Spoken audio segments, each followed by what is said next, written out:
నేడు నేడు నేడు నీవు చూచుచున్న ఐగుప్తీల నీకు చూడవు అంతే.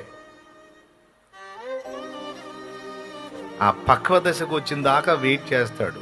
నీకు కాస్త ఉత్కంఠ ఉండొద్దు, కాస్త టెన్షన్ ఉండొద్దు, లేకపోతే లెక్కుంటా దేవుడు చేసే కార్యం నీకేముందిలే అనిపించదు. అందుకే కొద్దిగా ఉత్కంఠ ఉంటుంది అన్నమాట. అంతా వచ్చి మీద పడ్డట్టే టెన్షన్ వద్దాడా అన్నా, అయిపోయింది అయిపోయింది అయిపోయింది, ఏం చేయాలి ఏం చేయాలి ఏం చేయాలి, ఏమీ కాదంటాడు దేవుడు. ఆయన అంటుంటాడు నీకు వినపడదులే, కొంచెం ఉత్కంఠగా ఉంటుంది. ఒక్కటి మాత్రం గుర్తుపెట్టుకో, ఆఖరి నిమిషంలోనైనా అద్భుతం చేయగలడు ఆయన. భయపడాల్సిన అవసరం లేదు. ఎందుకంటే ప్రతి ఆలస్యం ఒక అద్భుతాన్ని నీకు చూపిస్తుంది నమ్మితే. ప్రతి ఆలస్యం ఒక అద్భుతాన్ని చూపిస్తుంది నువ్వు నమ్మితే, విశ్వాసివై ఉంటే. ఊరకనే నిలుచుండి చూడు దేవుడు చేసే కార్యం అని.